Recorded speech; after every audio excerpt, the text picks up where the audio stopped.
네, 안녕하세요. 관세사 1차 무역영어를 담당하는 최다희 관세사입니다. 네, 오늘은 첫 수업인데요. 첫 수업 때는 이제 전공자분들은 쉽게 느낄 수 있지만 비전공자분들은 무역이라는 것을 처음 배우실 텐데요. 그렇기 때문에 이제 쉽고 그리고 반드시 알아야 되는 필수 개념들을 먼저 살펴보고 가도록 하겠습니다.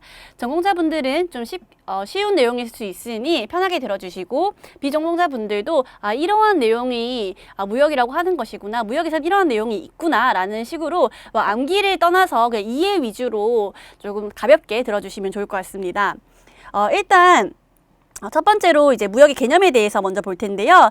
우리가 지금 교재를 보시면 이제 무역의 개념이 나와 있습니다. 여기 있는 개념은 이제 눈으로 읽으시면 다 이해하실 수 있는 부분이라 쉽게 넘어가도록 할게요. 하지만 이제 저희가 2차 시험을 최종 목표로 하고 계시잖아요. 그렇기 때문에 그때 이제 무역이란 어떤 것을 말하냐라고 한다면 저는 항상 이렇게 정리를 했던 것 같아요.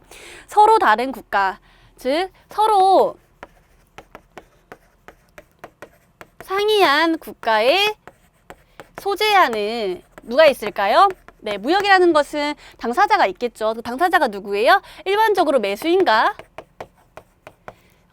여기에서는 매수인이라는 것을 이제 구매자라고 할 수도 있습니다. 매수인과 매도인. 매도인은 판매자가 되겠죠. 서로 상이한 국가에 소재하는 매수인과 매도인 간의 재화 또는 용역의 거래라고 할 수 있습니다.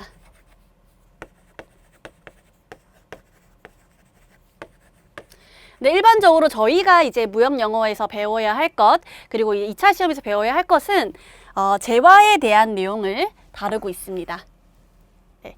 그렇기 때문에 무역이라는 것은 서로 상이한 국가에 소재하는 매수인과 매도인, 구매자와 판매자 간에 이루어지는 재화 또는 용역에 대한 거래인데, 우리가 관세사 1차에서 배우는 것, 그리고 2차에서 배우는 것은 재화에 좀 한정되어 있구나라는 것을 아시면 좋을 것 같아요.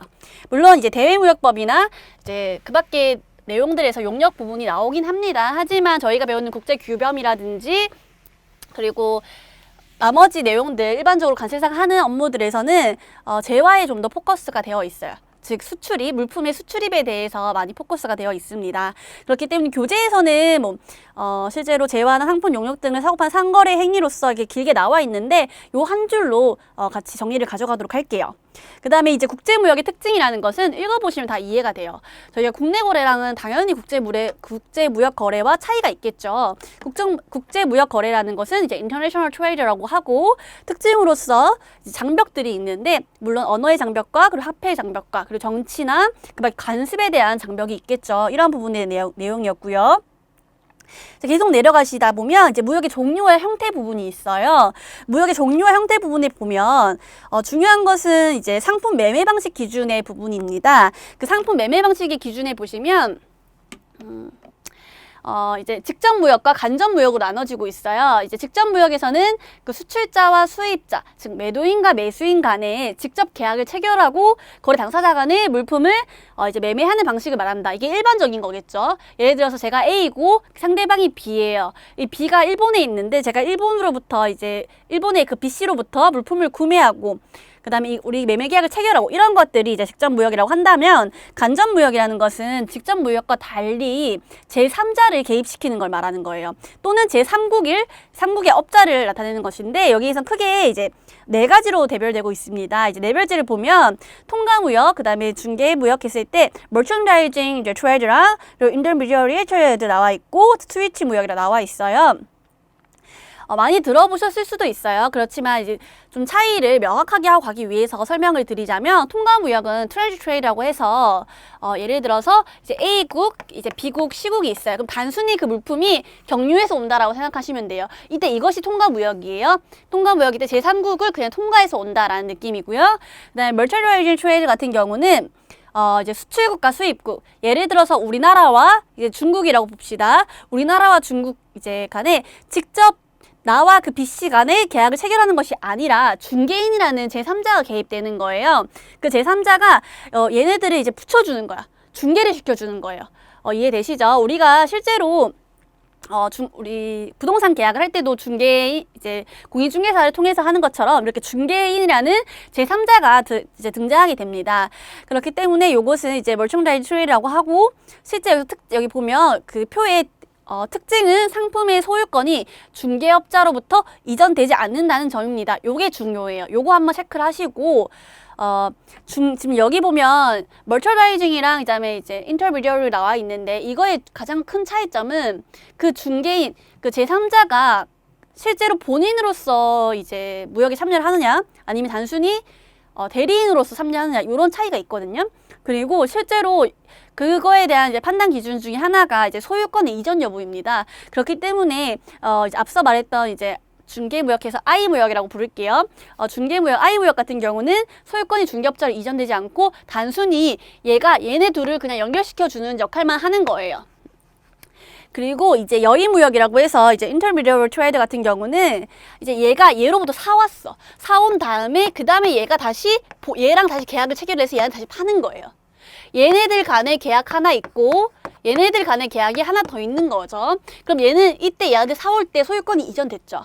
그 다음에 얘가 다시 얘한테 갈 때 다시 또 소유권 이전된 거예요. 물론 물품은 바로 이렇게 갈 수도 있어요, 편의상. 하지만 얘가 얘랑 계약을 했고 얘가 얘랑 계약을 했기 때문에 얘는 계약의 주체로서, 본인으로서 이제 이 무역에 참여를 하게 되는 것이고, 소유권이 실제로 물품의 이동과 다르게 얘랑 얘한테는 얘한테 벌써 이전이 됐고 얘랑 얘한테 이전이 됐다라고 생각하시면 됩니다. 하지만 아까 말했던 그 전자의 I무역 같은 경우는 단순히 얘네 둘을 연결만 시켜주는 거예요. 그렇기 때문에 소유권이 이전이 이루어지지 않고 실제로 A와 이제 C 간에 얘네들 간에 직접적으로 계약을 체결한다라는 것이 차이점이었습니다.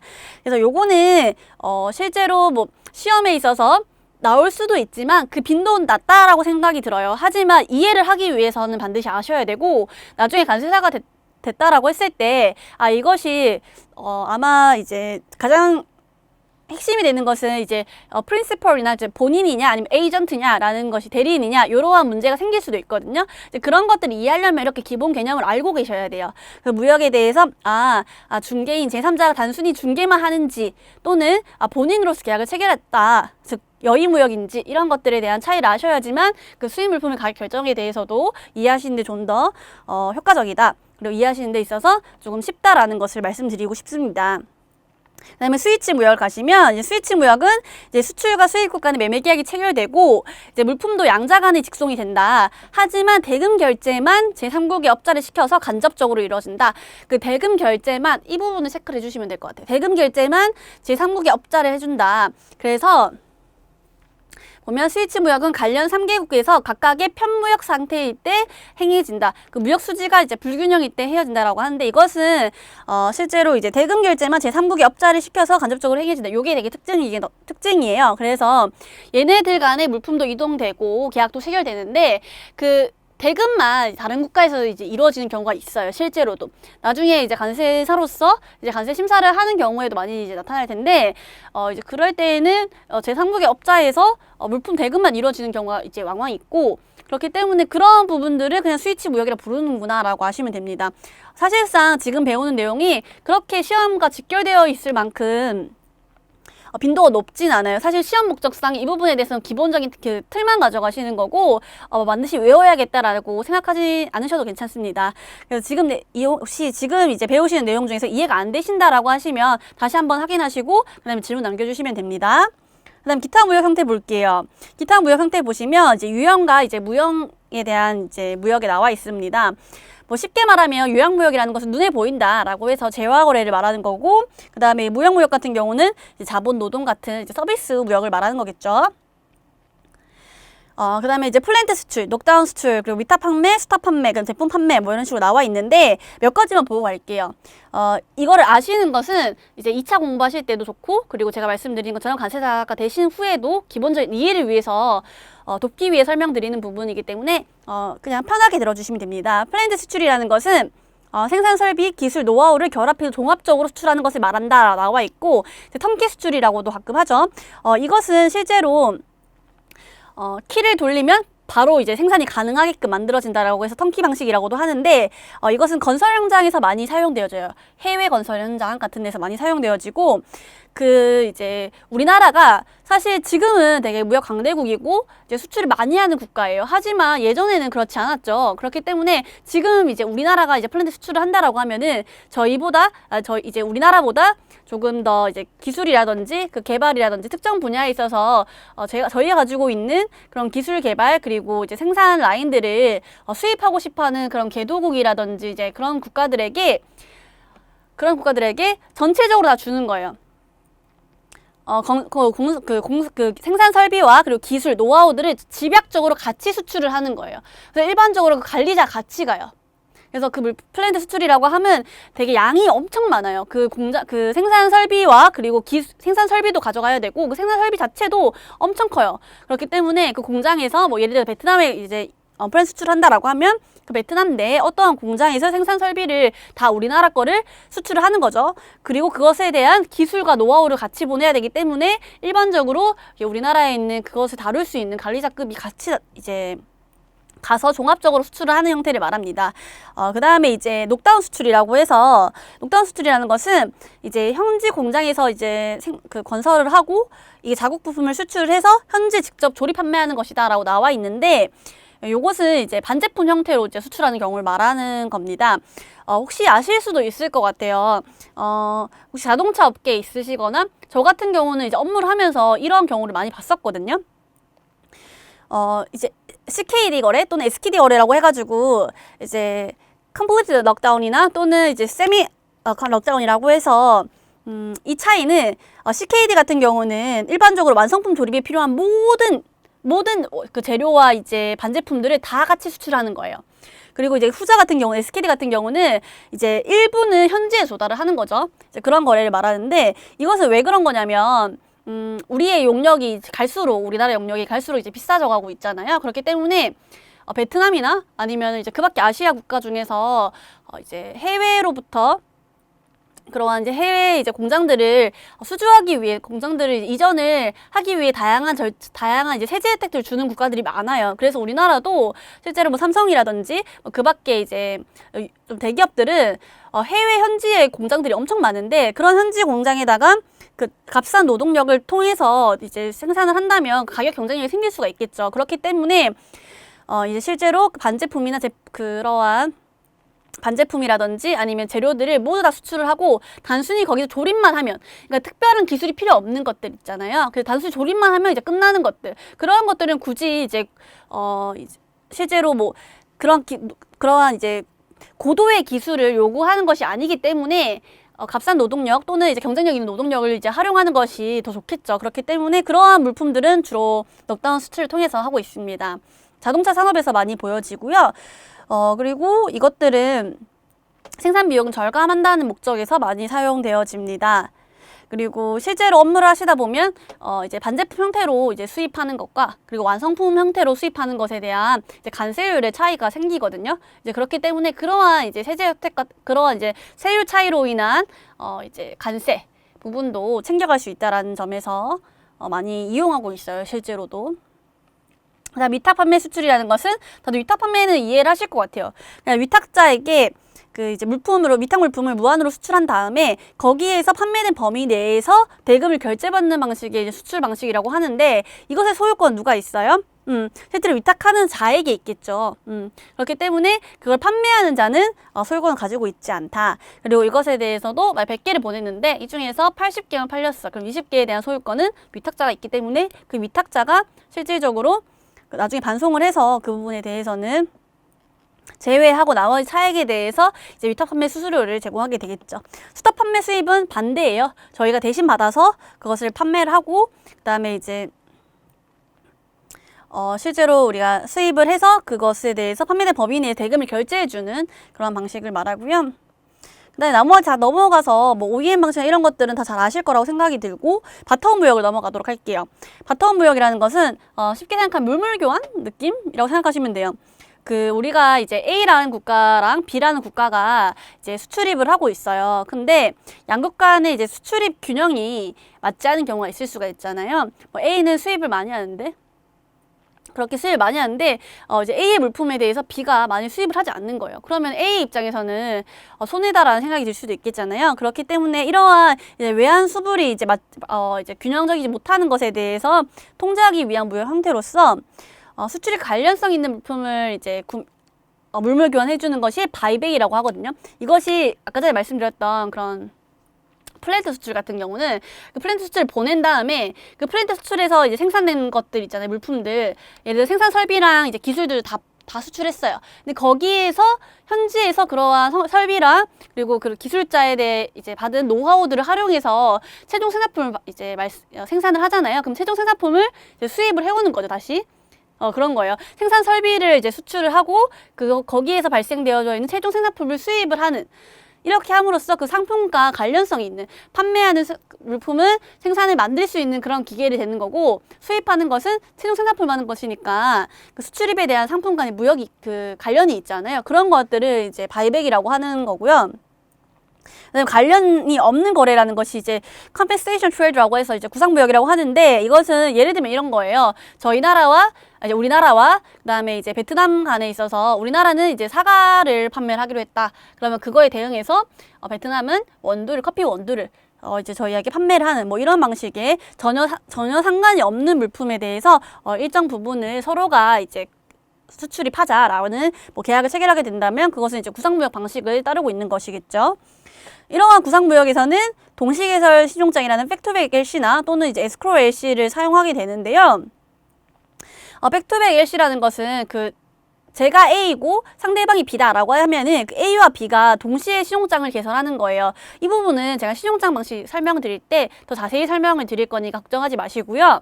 그 대금 결제 방식으로서 팩투백 방식을 실제로 많이 사용하는 거구나. 그 이유는 왜일까요? 라고 이제 생각을 해봤을 때 그 A도 이제 그 물품을 수출하고 그리고 그 B의 물품을 수입을 하잖아요. 마찬가지로 이제 B도 B의 자기의 물품을 수출하고 A 물품을 수입을 하게 되니까 각자 그 어떠한 물품에 대해서 800불씩 수출입하기로 했다라고 하면 그거의 동액에 대해서 동시에 신용장을 개설함으로써 실제로 얘네들 간의 이제 계약을 원활하게 할 수 있겠죠. 그렇기 때문에 백투백 LC를 하는 편이고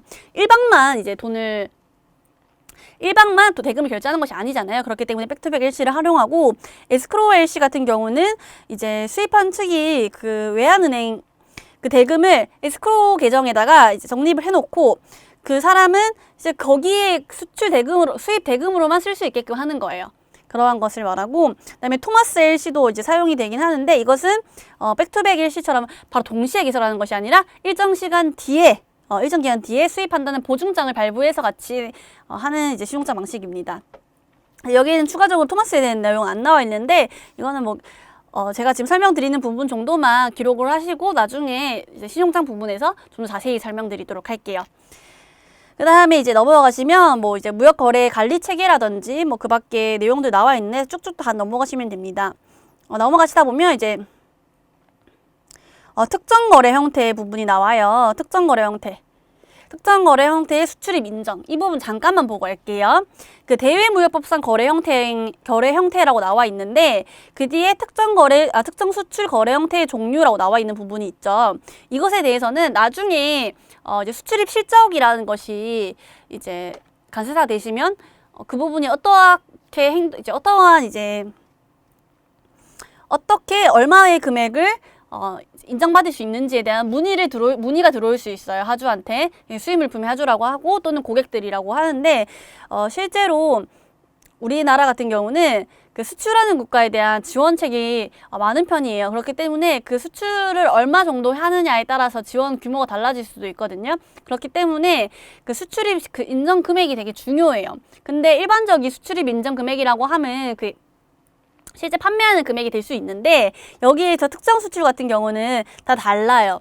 그 금액에 대해서 인정받는 금액이 다르고 그 특정 거래 형태가 어떠한 건지 알아야지만 그것에 대한 인정 금액이 타당한지에 대해서 확인할 수 있고 외울 때도 편하겠죠. 그렇기 때문에 잠깐 보고 간다면 대행무역관리 규정에 제2조에서 제4호부터 이제 14호에 보면 그 특정 수출 거래 형태에 대해서 나와 있어요. 그 부분이 이제 용어 정의처럼 나와 있는데 그걸 한번 보시면 어떠한 내용인지 아실 수 있어요. 제가 아까 말씀드렸던 뭐 중개무역이라든지 뭐 그 밖에 내용들이 좀 나와 있는 위탁 판매라든지 여기 보면은 뭐 연계무역, 임대 방식, 뭐 외국인 수수입 이런 것들이 있는데 이런 것들에 대해서 잘 설명을 하고 있고 그런 개념들을 알고 계시면 나중에 2차 때 대외무역 공부를 하시거나 실제 실무하실 때 도움이 되실 것 같습니다.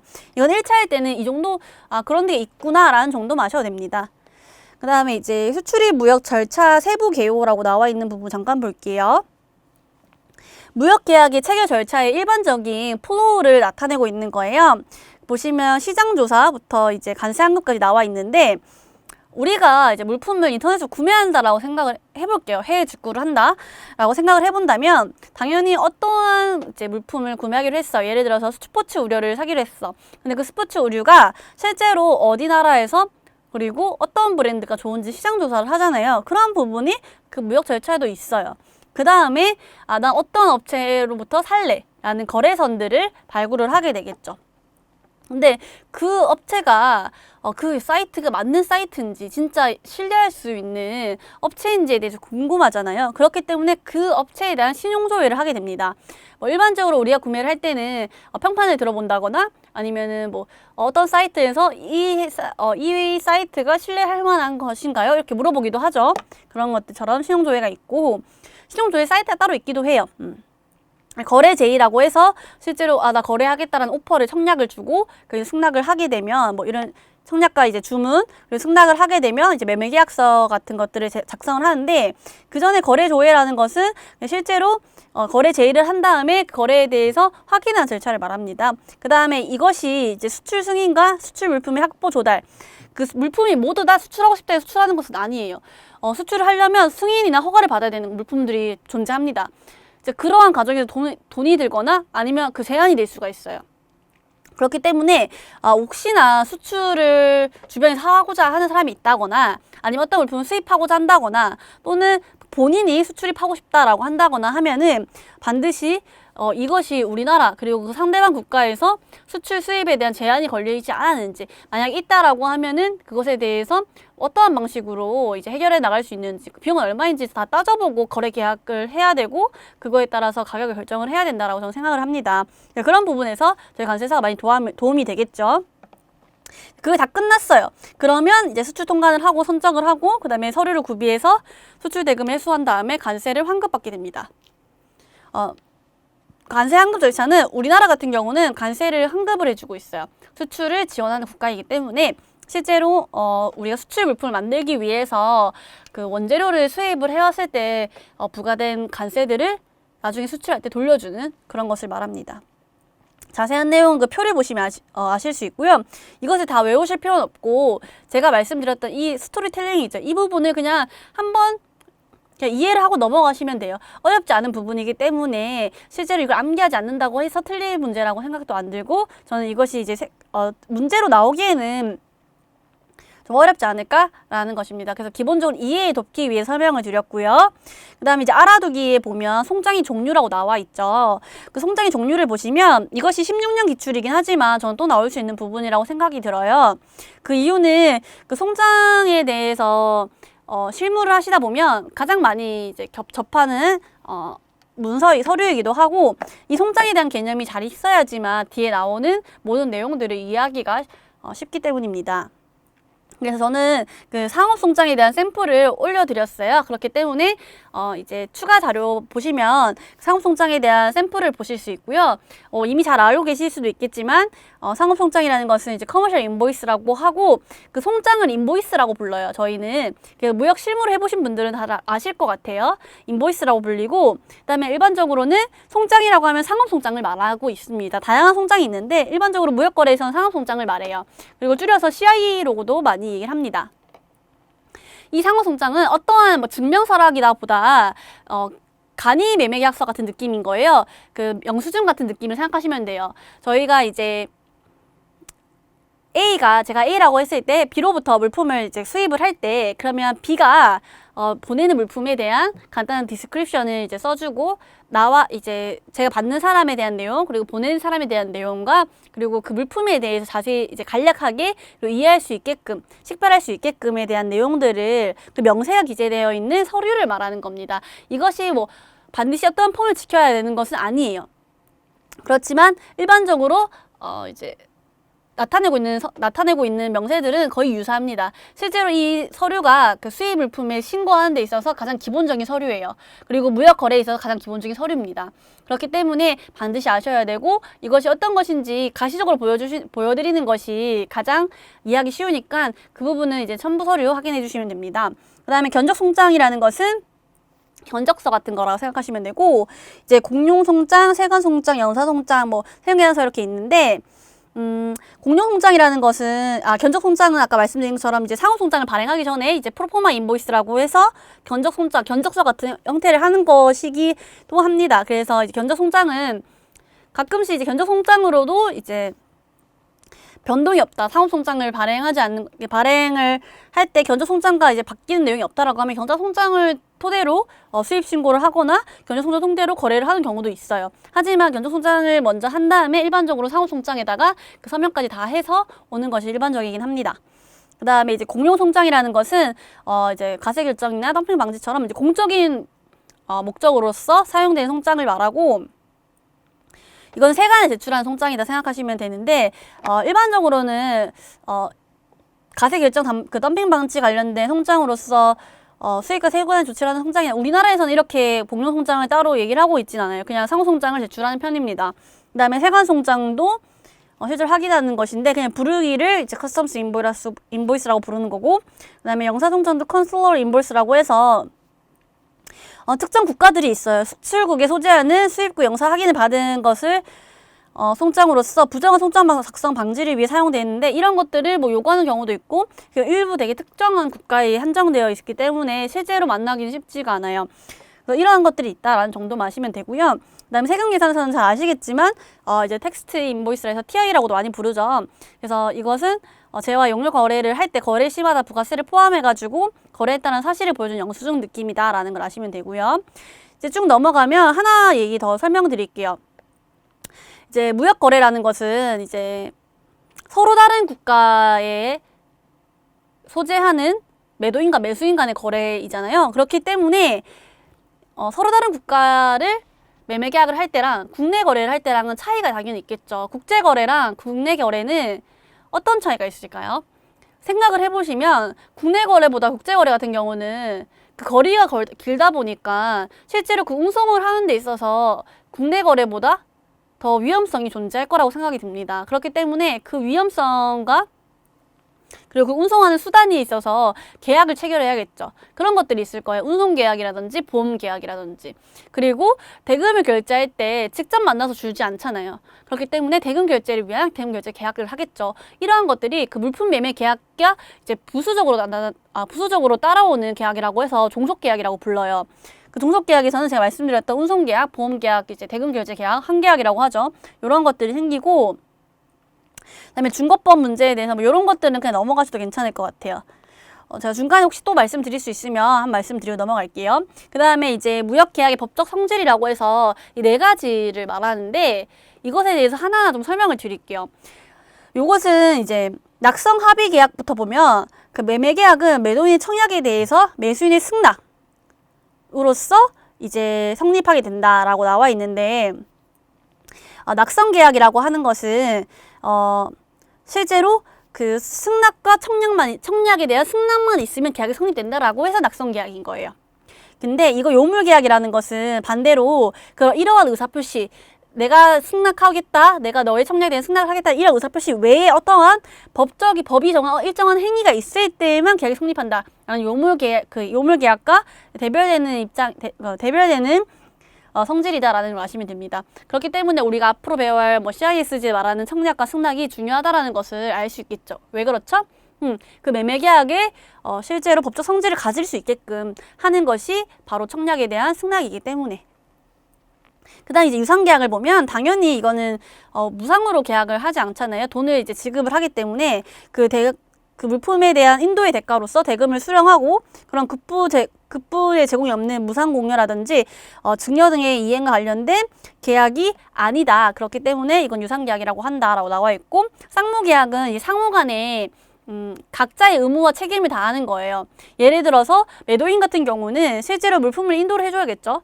매수인은 뭐 해줘야겠어요? 그에 상응하는 대가를 지급해줘야겠죠. 그렇게 각자의 책임을 가지고 있다라고 해서 쌍목계약이라고 한다. 그다음에 분류식 계약이라는 것은 이것도 제가 이제 CISG 배우면 나올 텐데 요식행위라는 것은 잘 아실 거라고 생각이 들어요. 문서화로 반드시 해야 되는 것을 말하는데 무역계약은 일반적으로 장기간이 이제 지속되는 경우도 많고, 그리고 실제로 이제 국제 규범상 그리고 국제 상거래 이제 간습상 요식 계약이 아니더라도 분류식 계약이더라도 이해를 해주는 경우가 있어요. 이제 계약이 체결되었다라고 하는 것을 지향하고 있어요. 여기 보시면 문서와 구두에 의한 명시계약뿐만 아니라 묵시계약에 의해서도 성립될 수 있다라는 겁니다. 그래서 그러한 부분들도 특징이구나. 국제물품매매 계약의 법적 성질로서 하나로 인정되고 있구나라고 보시면 됩니다. 하지만 일반적으로는 계약서를 체결하고 있죠. 장기간 거래를 했다는 업체들 같은 경우는 그냥 자연스럽게 뭐 계약에 대한 이제 이행이 연장이 될 수도 있지만 일반적으로는 이제 요식행위를 하고 있어요. 하고 있기 때문에 이런 분류식 계약의 특성을 가지고 있지만 그래도 일반적으로는 이제 국제물품매매 계약에 대한 분쟁 소지를 줄이기 위해서 요식행위를 하고 있습니다. 이런 4가지 법적 성질이 있는데 그 가로 안에 나와 있는 거 있죠. 영어를 함께 외워주셔야 돼요. 이 부분은 나올 수도 있고, 그리고 이거 안 나온다라고 하더라도 우리가 앞으로 많이 배워야 할 것들에 대한 이제 무역 계약에 대해서 살펴볼 때 맞다. 그때 우리 기본 이론 때 법적 성질로서 4가지가 있었는데 그 4가지의 이런 부분이 이 규범이 나와 있는 거구나. 그래서 이 무역 계약은 이러한 법적 성질을 가지고 있는 거구나. 이러한 법적 성질 때문에 이러한 규범에서 이러한 조항을 나타내고 있는 거나, 이렇게 유기적으로 가져가실 수 있거든요. 그래서 배운 거고, 이것을 2차 때 나중에 이제 서론 부분을 쓰실 때도 한 줄 정도로 요약해서 쓰시면 좋은 부분이라고 생각을 합니다. 이제 그 다음에 이제 선내하역 비용 부담 조건이라고 해서 좀 내려가시면 이제 알아두기 부분이 있거든요. 거기 보시면 선내하역 비용 부담 조건이 있어요. 이거 잠깐 하고 이제 마무리하도록 할게요. 보시면 라이너텀이라고 해서 벌스텀이라고도 많이 하거든요. 2개 다 외워주셔야 돼요. 그 선적비 및 양육비 선사부담 조건으로서 사실상 운임에 포함되어 FOB 조건은 수입자, CIF 조건은 수출자가 부담한다로 나와 있는데, 이것은 이제 선적비와 양육비라는 것은 그 물품을 이제 선박에다가 실는다라는 것을 선적행위라고 하고요. 그 내리는 것을 양육행위라고 해요. 이렇게 선적하고 그 양육하는 내용, 그것이 상당히 돈이 들어요. 실제로 그 물품이 어떤 물품이냐에 따라 다르지만 물품을 싣고 내리는 과정에서 파손이 일어날 수도 있고, 그리고 그 물품에 대해서 조심스럽게 내려야 되는 것이기 때문에 시간과 비용이 들고 인력도 필요하죠. 이제 그런 비용들이 생기는데 이런 비용을 누가 부담할 건지에 대한 조건들이거든요.